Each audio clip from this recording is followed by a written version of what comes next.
exciting and much anticipated day this is. It is truly an honor to speak to you all today. And as president of High Point University's PA class of 2021, I am so grateful to be afforded this opportunity. Over the past 27 months,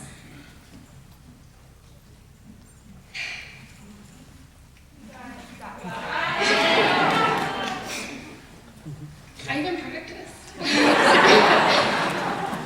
This day often felt as if it would never come. Yet standing here now, it feels like it's happened in the blink of an eye. Looking back, I remember vividly the end of our very first week. That Friday, feeling completely overwhelmed and intimidated, I turned to a classmate and said with absolute sincerity, "I don't know if I can do this." Thankfully, she said she felt the exact same way. I didn't know it at the time, but all of us felt that way. It was tough first week, and it was just the beginning. We've certainly been through a lot together since then. In fact, there's a well-known saying among those who study medicine that the amount of information thrown at you is like trying to drink from a fire hydrant. So to give you some idea of what that means, our very own Alexa kept track of all we accomplished during our first 15 months. And so thanks to her, I can tell you that during that time, we successfully completed 66 exams, 21 quizzes, 17 competencies, 12 presentations, 10 skills checkoffs, 8 team-based learning assignments, 7 papers, 6 practicals, 3 formative assessments, and a partridge in a pear tree. And I'm exhausted from just reading that. But with a little help from medication and a few dose adjustments along the way, we made it. That's not a joke. And as if just focusing on PA school required of us wasn't a feat all its own, we did much of this in 2020, in the midst of a pandemic. The world shut down. Overnight, we were thrust from our classroom to online education. We were worried about getting sick, our friends and family getting sick. And while the entire world found itself in the throes of a pandemic, America also found itself in the midst of political and social upheaval. Not only was quarantine physically separating us, but friends, family, and neighbors found themselves divided, emotionally and ideologically, like never before. Yet it is during this time that we became a family. We forged a unique bond that only we can fully understand. My apologies. We've laughed together. You've watched me cry together.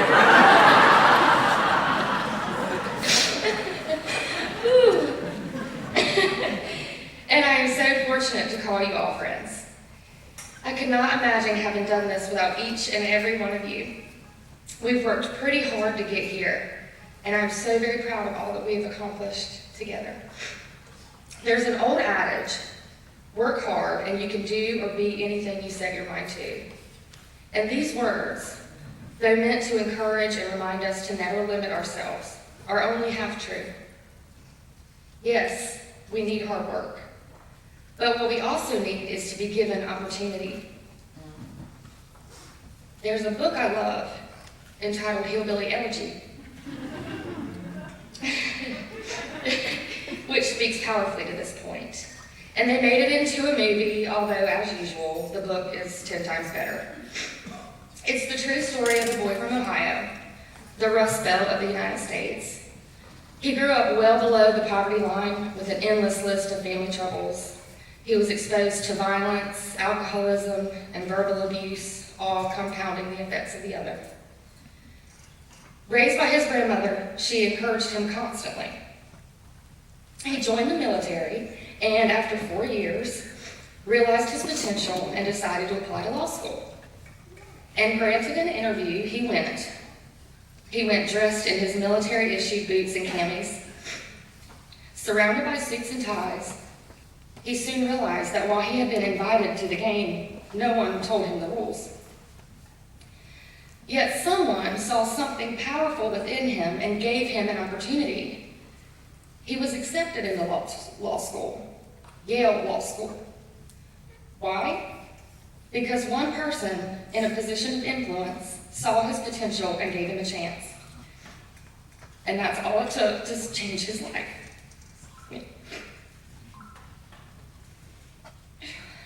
Get it together, jeez.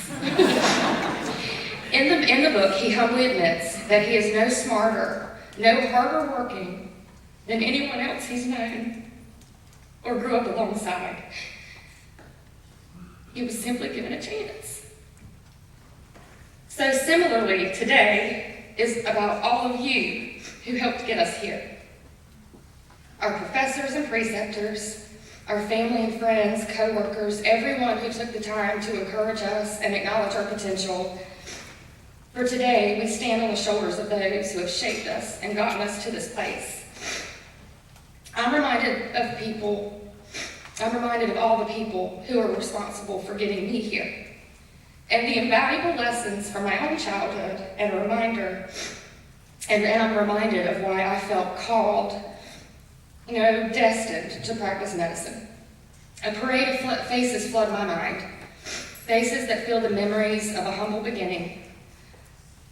Folks from home who were largely underserved and underinsured, forgive me, people who suffered and made do. But we were rich in community, rich in love, rich in faith and resilience. From the very beginning, these faces all shaped my development, encouraged my dreams, and affirmed my potential. They taught me, in their own vernacular, the heart of John Wesley's credo, the founder of the Methodist Church, in which High Point University has its roots. It's a philosophy which I believe to be the heart of the PA profession. John Wesley says, "Do all the good you can, by all the means you can, in all the ways you can, in all the places you can, at all the times you can, to all the people you can, as long as ever you can." Those words are so powerful and inspiring.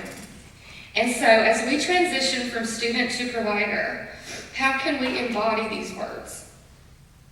Consistently embody them. Especially when we're tired or stressed or overwhelmed, I believe we will come closest to achieving this when, while standing by a bedside or sitting in an exam room, we see dignity and value where others may not. And when we see every patient as a beloved child of God. So, I challenge you, when those times arise, let the tension you feel in those moments serve as a crucible for you to foster a stronger commitment to your calling, a deeper appreciation for all that we have overcome, for our patients and their experiences. Be their advocate. Be their opportunity. Be reminded of the strange gift of humble beginnings. Encourage others always. Minister to the world in a way that can change it. Minister radically in a real, active, practical, get your hands dirty way. Stay true to your soul. That won't always be easy, but it will always be worth it. And never forget your inspiration. For mine was the wisdom of a grandmother who showed me that the greatest purpose we can achieve in life is to meet others in their need and do what we can to mitigate their suffering. Cheers.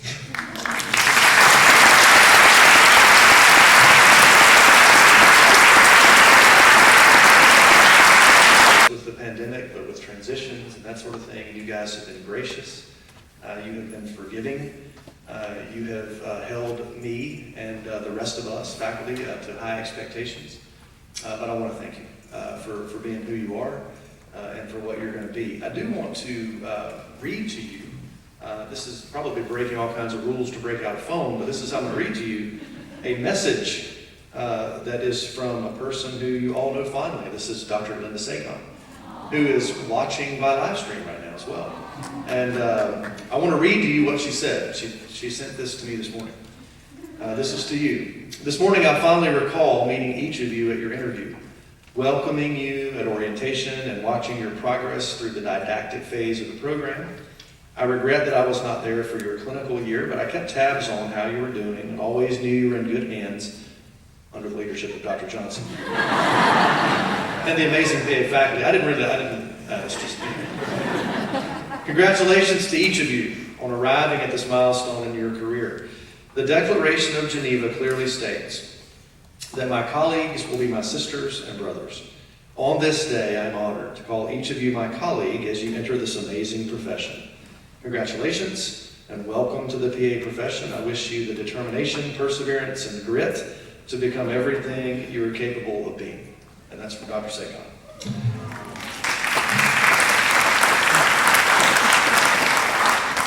So as I began to prepare for what I was going to say, I was taken to one story that I heard, which is there was a pastor who was brand new, he was really young. At his first church, whenever he preached, people fall asleep. Half the congregation fell asleep, didn't pay attention, the offering was down, things were looking pretty bleak. So he went to a mentor, went to a pastor, been a pastor for 50 years or so at this church, and it was growing, and people were thriving and paying attention. And he said, how do you do it? I can't. When I speak, everybody goes to sleep. When you speak, they are just right on the edge of their seat. He said, well, here's how I prepare. I come up with the best introduction that I can possibly think of, one that will just capture the imagination, the attention, and I just work on that, and I fine-tune that introduction as best I can, and then I move and I find a conclusion that will wrap everything in a bow so that everybody will know exactly what I talk about. And then I put those two as close together as I possibly can. So that's what I'm going to do for you today. Just take your intro and your conclusion and try to make them as close as I can together. I want to talk to you about the fact that you guys, again, have persevered through some pretty crazy things. But in the forefront, I think and I hope what you have seen modeled before you and what we as faculty have seen modeled by you back to us are those core values that we talk about that are attached to our mission statement as a program. And those core values include collaboration and compassion. You guys have shown and you have seen, both in your didactic phase as well as in your clinical phase, the fact that medicine is and has to be a team sport. It's collaborative. You have to be able to collaborate with those who you would consider to be above you on a chain of command and below you on a chain of command. There are all kinds of folks that have all kinds of jobs that are very intricate and they matter to patients. That goes, again, all up and down the chain of medical care. And you guys have seen that modeled in your clinical year, and from a faculty perspective, what you witnessed was our ability to sort of transition from an on-campus to an online program one time, and then back to on-campus again. It took a lot of collaboration between not just your faculty, but between the faculty and the institution itself. And so you were able to witness collaboration. I've already mentioned your compassion. You had compassion on me in a new position. I have witnessed you have compassion on each other. I cannot hope but to kind of follow the talk that was given by your class president, which exemplifies to me that you all together are a class and a group, and you're going to be ambassadors for compassion as you move into your careers and just into all of the extracurricular things that you're going to be involved in. And so we also talk about innovation, and innovation is definitely something that we have seen in medicine over the past 19 months roughly of the pandemic. We have witnessed innovation in medicine, not just related to that, but also in surgical care and in critical care and things along those lines. And so you guys are going to be a part of not only participating in the innovation of others, but being innovators. We have given you the ability to think and that helped you with your clinical decision making about that, and your ability to innovate as you take care of patients at the bedside and also in a research capacity. So your innovation is there. Integrity goes without saying. We are nothing if we can't have our word. And so you guys have shown integrity as a class and as individuals. And you are going to continue that as you move forward. Positivity, we definitely have seen that. Respect respect for all, as was mentioned again by Audra, and then tenacity. And you have been a tenacious group. And so I wanted to say from the get-go that you guys are definitely living out before us our core values. I would like to ask for a slide to be placed up. Okay? About that. So I want to tell you about a time, and I apologize, it's a little bit grainy, but we're gonna see some life lessons here. And the guys on the stage, I'm sorry, it's gonna be hard. I'll talk over the back of you there. For anybody that knows much about rafting, this is Sweets Falls. Sweets Falls is on the upper Gauley. It's one of the big rapids on the Gauley. Anybody been down the Gauley River? Anybody? Nobody? One. Got one up here. There we go. A survivor. Oh, yeah, survivor. I went down the Gauley River when I was really young, before I had kids, before I knew about my mortality. And then I went down the Gauley after some kids and understanding that I really might die, and it was a whole different perspective. Sweets Falls is a 14-foot waterfall that is in the midst of the upper Gauley. And so as you can imagine, when you're a rookie like myself and you're depending on this guide on the back, and you can see the guide, that may be the guy that's trying to climb out of the boat. We'll talk about that in a minute. But Sweets Falls, after you parachute down 14 feet and you hit this rapid at the bottom, there's a huge rock. That's the rock you're looking at, and it's called postage due. Okay? We all know what postage due means, right? It's time to pay. Pay the piper. Right? Time to pay what's there. And so what happens if you don't navigate the rapid appropriately, you end up in this position against postage due. And so what you see here is what I would say, from my perspective, is really where you guys are right now in life. Okay? You've gone through your education. You've asked for it, right? This is your time. And postage is due. And so I want to talk to you about a couple things. Number one, status quo is not an option. Okay? If you look at these guys in the boat, the status quo is staying in that boat, moving down the river. That option's been removed. All right, you guys are about to get a diploma. The status quo is not an option. You're moving on, okay? And as we move on, I want to point out to you 3 or 4 people that are having to make some choices. So if the status quo is not the choice you have now in this situation is the river with its difficulties, or the rock, which is also not very easy to get up on top of. But you know somebody did it because there's some people up there. Okay? So from your perspective, I want you to understand that you've faced tough situations already. You've come through an educational experience like no other class before you. Hopefully like no other class after you. Okay? From my own angina perspective.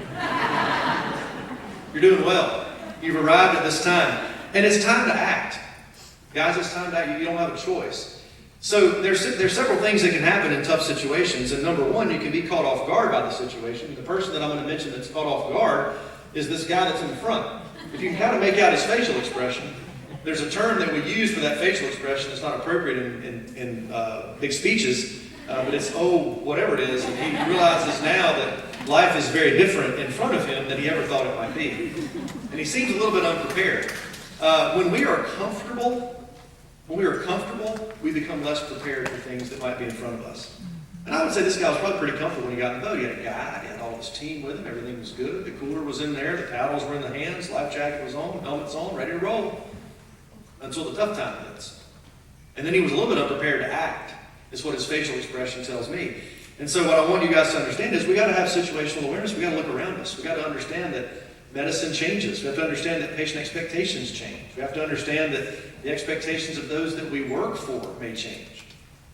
And so what we need to be about is looking around at the big picture and not be lulled to sleep or caught off guard by the situation. Continue to be educated. Educated about medicine itself. Educated about systems of care. Educated about your value and the value that you bring. Don't be caught off guard by the situation. The second thing, you could be consumed by the situation. And if you look at the very back, below the person in blue who seems to be making an exit, you'll see a little yellow helmet. And you can't really see anything else, right? So this person has now found the river. Okay, they're not going to stay in the boat very long. The status quo, this person didn't necessarily make a decision of what would happen. The decision was made for them. They were totally consumed, right? There's people who know what happened, people who figure out what happened, and people who wonder what just happened. Right? right? And that's where this guy is consumed by the situation. And so that's a scenario that I don't want to see for you guys as you move into the future. You need to be at the table when decisions are made. And in order to be at the table when decisions are made, you need to keep yourself educated. See point number one, right? Be active. Don't be consumed. You can turn your back to the situation. Now that's the guy down here that's in the front with the yellow helmet. You can see a little more of him. His back is to the danger, right? That's the river. He's almost like the ostrich with his head in the sand, kind of ignoring what's going on around him. If we ignore the challenges that are ahead of us from a medical perspective and from a lifelong goal perspective, if we ignore that, we are not prepared to move forward. The last person I would point out is that we can act and lead, right? We can act and do. And so if you look at the young lady who is in the middle with the paddle, see the paddle that's upright, she's got her paddle up towards the folks up top. That can serve as a rescue point, but she's looking down at the guy that's on the back of the car, the guy that's falling out of the boat. She's also maybe offering him a handle, but she's talking, her mouth's open, she's talking to that person. She's aware of the situation. And that's where you guys are, is you're aware. You know that what you're moving into is a little bit of an unknown. But you know you have preparation. You know you have the tools. This young lady is using her paddle and she's using her mouth. She's communicating and she's acting. And that's what I've seen from you guys as you move through these past 27 months. And that's what I know you're going to continue to do. You're going to continue to act. The last thing I'll leave with you before we go is life up on the rock. Okay? You look at these people up here. Now, one of two things has happened. They've either already been through this, and they didn't make it through in the boat because they're up on the rock. Or else they never even tried. One or the other. And that's the only way you're going to get up on the rock. Maybe they walked in and just wanted to watch the carnage. Believe me, if you want a good video, go to a video of Sweets Falls, and you can see all kinds of ways to get through it, and you can see ways not to get through it. Okay, YouTube is a wonderful tool. So Sweets Falls. But look at the folks on the rock.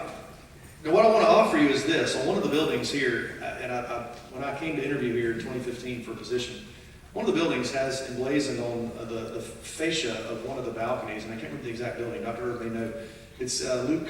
It's a version of Luke 12:48 that says basically, to whom much has been given, much is expected. You've been given a lot. You've been given what Audra talked about as the opportunity. You've been given the opportunity to sit in this seat. And when you're given that opportunity, you can do a few things. The first guy, who is on the very end up there, if you can make out his facial expression, he's basically looking with glee as this action happens below him. He's interested in what's going on. But he's not willing to put any skin in the game. So you can have all the knowledge, you can have the preparation, you can know the answer, but if you're not willing to participate for that patient, if you're not willing to advocate for that patient, if you're not willing to try that treatment, if you're not willing to have the hard conversations with folks about treatments that they need, then you're going to be interested, but you're not going to be willing. There's another person who is up there. This is a guy that's in the front. He's got a helmet in his hand. I'm not sure exactly what he's doing. He's bent over towards these folks. He has a helmet, which is valuable in certain situations, but I'm not quite sure how it's going to be valuable to these people down here.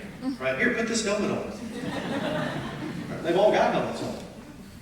Right? So this is the offering assistance without risk. I'm not going to get in there. I'm not going to put something down there that you might grab a hold of that might pull me in. Right? Audra mentioned, and believe me, I didn't plan this after Audra's talk, but it fits very well. She mentioned, with my words, basically, being willing to get down and get dirty to help people out. Don't be one who's willing to offer assistance without risk. Offer assistance with risk, right? It's going to make you a better person. And it's going to make you more empathetic. And it's going to make you more believable. Last thing, we got a guy up there that's equipped, but not prepared to act. This is the guy that's right behind Helmet Man. He's got a blue shirt on, he's got a life jacket on. His helmet is connected by carabiner, I guess, to his life vest. This guy's got all the equipment that you might need. He's got all the learning. He's got all the knowledge. He's got all the ability to be empathetic. He's got all the ability to be that provider. To put it in your terms. But he's not prepared to do anything. Don't be that way. Don't walk out with all of this preparation and not be prepared to act. Right?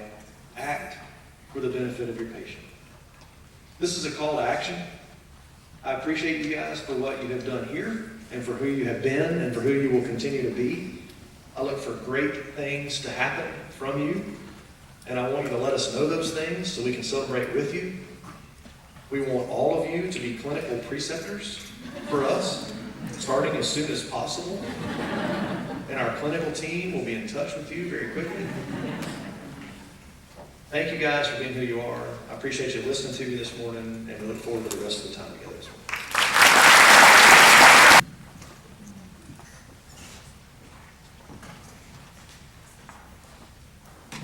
At this time, we have several awards that we'd like to present, and we will start with the Clinical Preceptor Award. No medical practitioner is able to advance to clinical practice without the help of dedicated clinical preceptors who can help them to advance their knowledge, develop their skill set. Our students are asked to evaluate their preceptors after every rotation. You guys have done your last one, congrats. And they're asked to evaluate them on their ability to teach them and give them room to grow and opportunities to see patients and develop those skills. By a vote of the class of 2021, I almost made you old. By a vote of the class of 2021, the preceptor who best demonstrated these qualities, in the opinion of our students, is Dr. Gregory Charlton.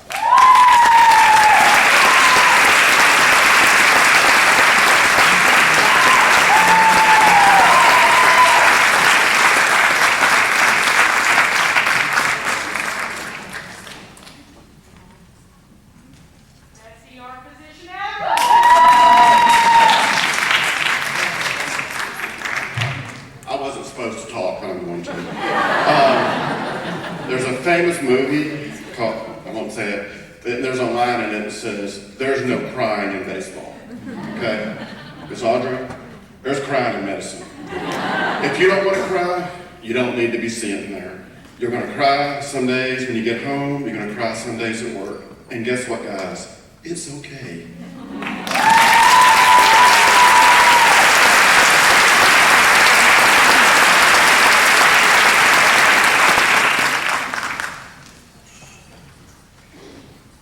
You guys made this very difficult on us this year as far as selecting who would receive these awards. You all bring so much to the table. The next award is our Clinical Student of the Year Award. Our clinical students, our HPUPA students, complete 12 months of clinical rotations, 9 separate rotations over varying specialties. During these rotations, our students have to demonstrate the ability to accurately synthesize information, evaluate patients, communicate with patients and their families.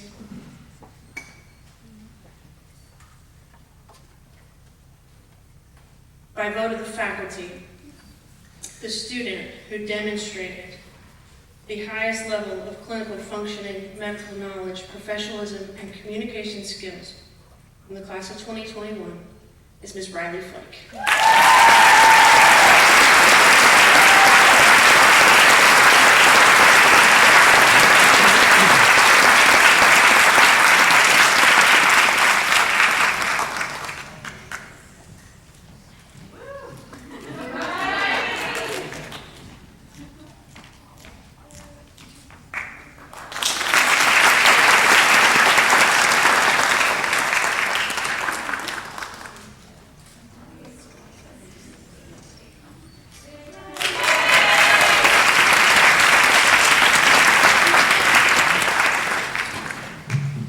So I first wanted to start by commending you before I present this Community Service Award. This really has been an unprecedented time.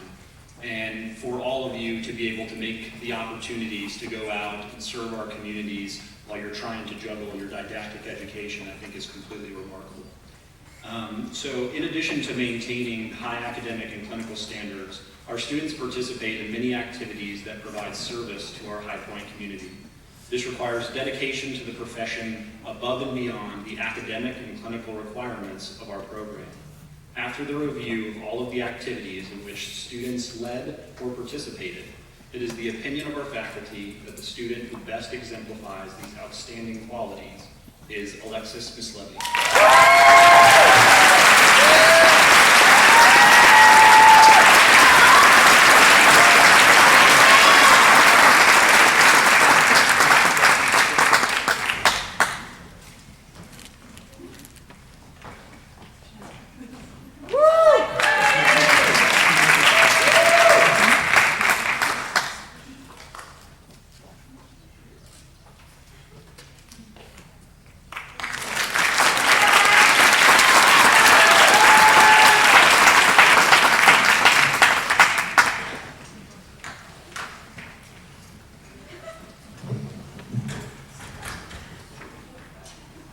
So the foundation of an education in medicine and the development of a competent provider is, among other things, a solid medical knowledge base. As you've heard, our students experience a rigorous series of academic evaluations across all areas of functioning. But besides good grades, students must demonstrate a growth mindset, dedication to learning, and dedication to self-improvement.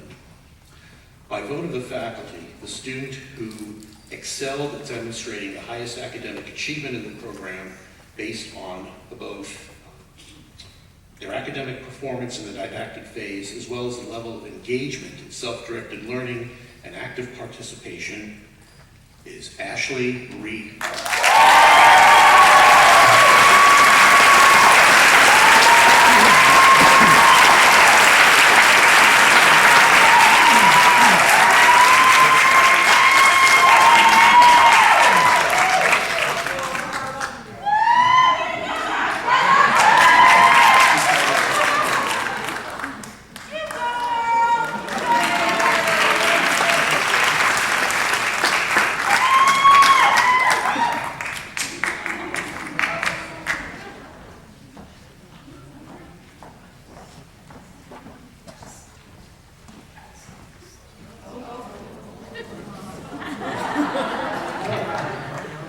I have a few more words. I forgot what I was supposed to say.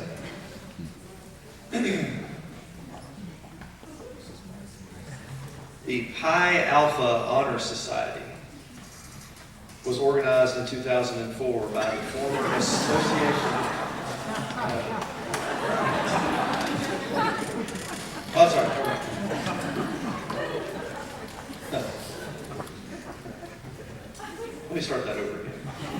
The Pi Alpha Honor Society was organized in 2004 by the former Association of Physician Assistant Programs, or APAP, and now the Physician Assistant Education Association. The society promulgates the promotion and recognition of significant academic achievement, leadership, research, community and professional service, and the encouragement of a high standard of character and conduct among PA students and graduates. By consensus of the faculty, the class of 2001 students who best exemplify. Did I say what? 2001? 2021. Listen to what I mean. The first recipient of this award is going to be Christy Lynn Lowenstrom.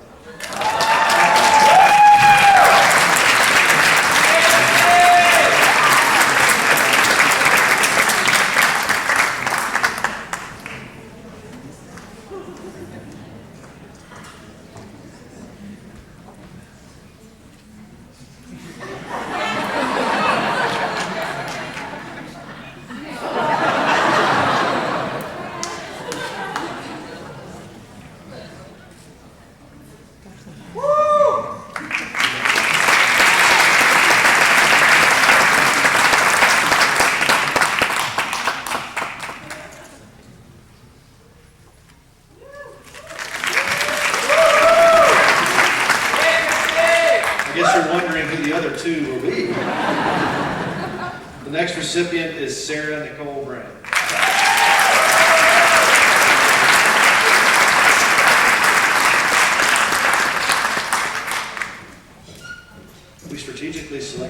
in the middle of the road, so they would have to try to climb out.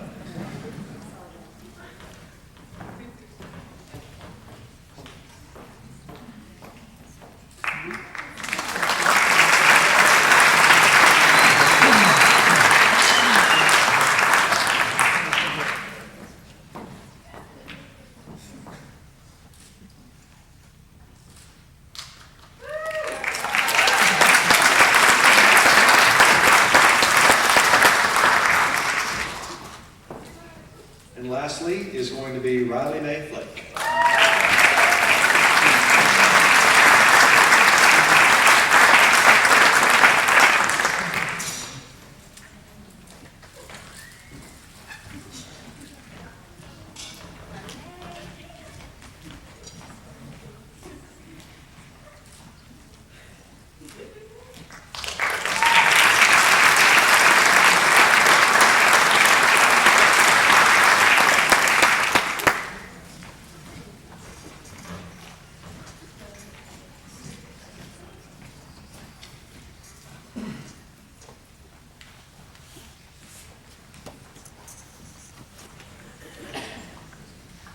Will the candidates for the degree of Master in Physician Assistant Studies please rise?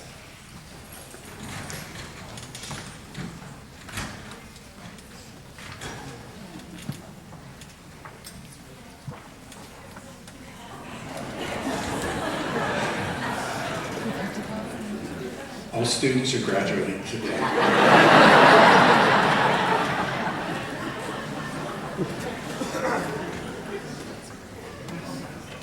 These candidates have completed all the coursework required for their degree and have been approved by the faculty. It is my distinct pleasure to present them for the conferring of their degree. By virtue of the authority invested in our president, Dr. Nito Cobain, by the state of North Carolina and the Board of Trustees of High Point University, he hereby confers upon you the degree of Master of Physician Assistant Studies with all the rights and privileges appertaining thereto. We will now have each candidate come forward and receive their diploma.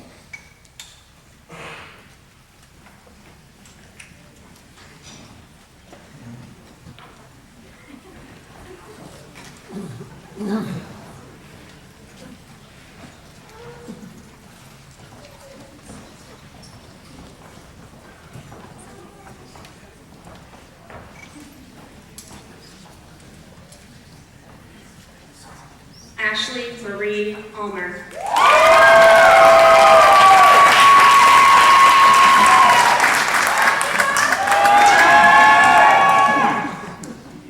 Matthew Drake Banks.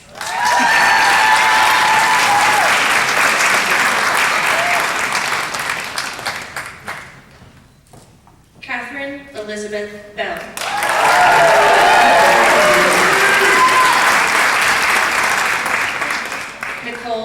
Lee Beverly.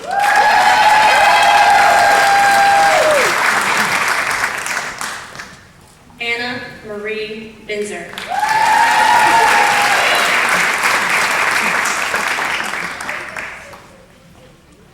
Kelly Paige Bowers.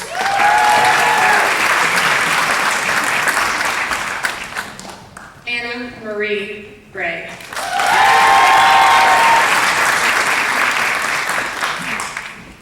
Sarah Nicole Brown.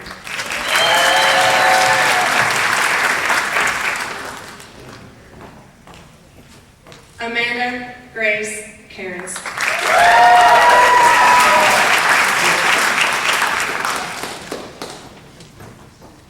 McMichael Rose Campagna.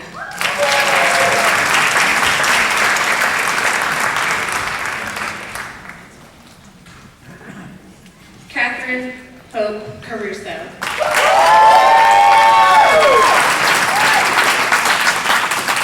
Mary Richard Evans.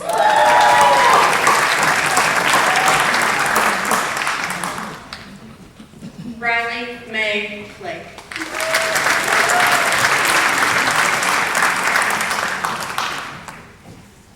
Hunter Lauren Fleming.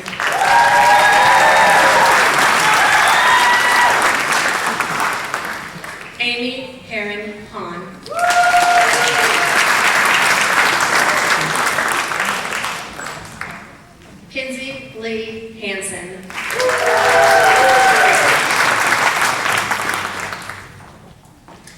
Alexa Ann Kimker.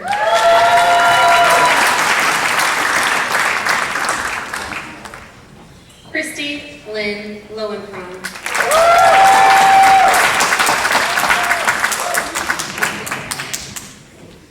Kelly Lauren Lowry.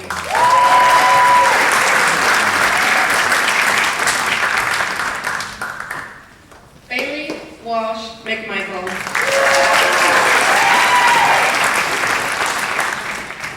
Courtney Keith Millison.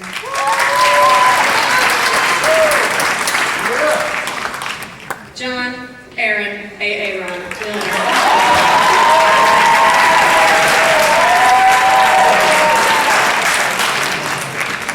Alexis Taylor Mislevy.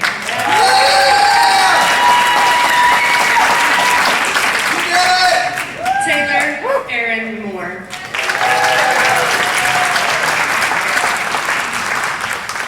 Kira Dylan Morrison. Sarah Marie Nile.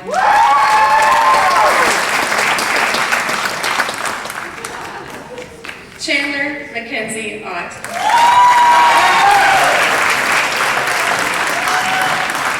Pooja Haresh Patel.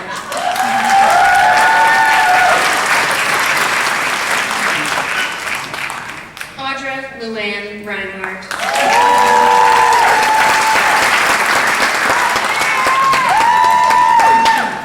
Elizabeth Joy Royer. Christine Marie Samuel.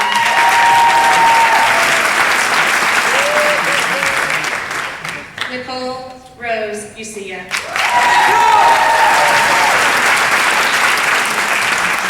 Libby Ann Winfrey.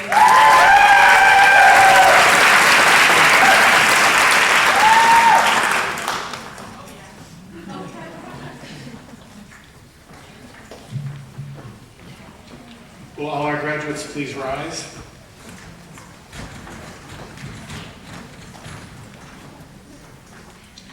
Ladies and gentlemen, family and friends, I present to you the 2021 graduating class of High Point University's Physician Assistant Studies programs. Congratulations.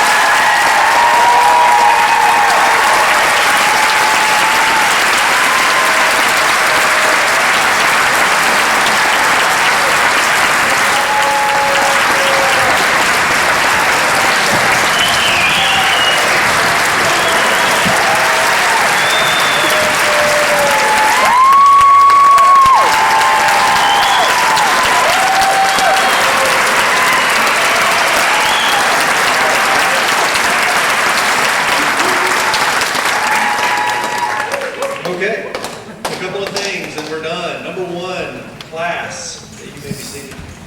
Class, you found when you came in, when you processed in, a blanket. Yes? All right. The blanket is a gift from the university. There's a rule on the blanket. All right, the blanket is not to be kept. Right, the blanket is to be given. And what I want you to do is we want you to think about that individual, or those individuals, as it may be, who, much like a blanket, helped to embrace you through this process. Someone who picked you up when you needed it. Someone who set you straight when you needed it. Whatever the case may be. And I want you to take that blanket and give that to that person. Right? You've been given your diploma. This will be your gift to that individual to let them know that they, in your mind, have been a huge support. And so I want you to give those away. Lastly, we are going to recite the Declaration of Geneva, which is on your program. It will also be on the slides behind us on the projector. And I'd like to invite the graduates to stand. I would like to also invite any healthcare provider who is in the room to stand. And we can recite this together. It's always a risk to do a collective reading when you're the person at the podium, and that I might put a comma where it's not supposed to be, and I might sound kind of awkward, and I apologize. But we're going to do our best to read this together. And we will take the recitation of Geneva here.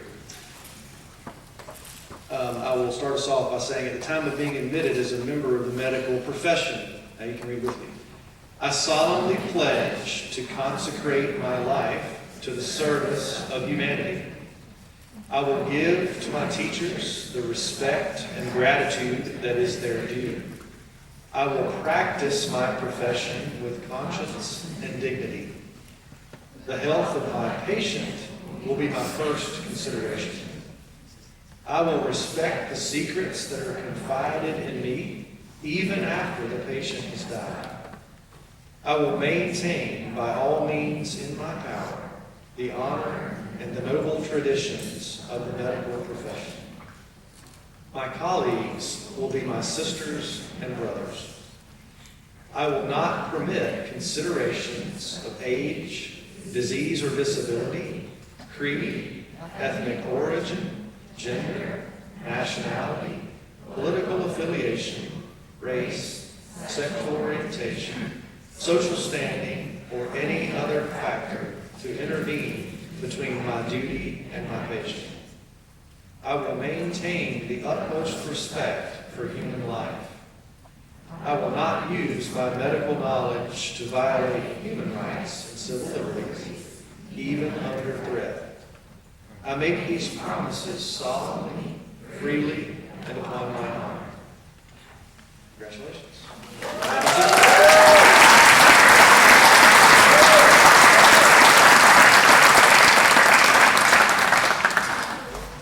As we close, I want to thank some behind-the-scenes folks for all that they have done to make this day possible. Will the members, some are already up at Congdon, I'm sure, but the members of our events planning committee who helped put this together, will you please poke your head out so you can be seen?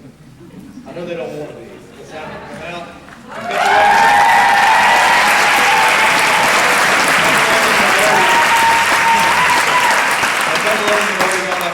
To prepare for the reception that is up there. We're going to, is it recess? You don't process out, I'm told, to recess. We're going to do this, and we'd like for everyone to please stand for that. And please join us. We're going to be up at Congdon, and we will have a reception up there for the graduates and the families, the faculty. Thank you, faculty, for all you've done for these guys. You've been mentioned a couple times, and I want to reiterate that. And thank you a lot. So thank you for being here, and I look forward to seeing you up at Congress.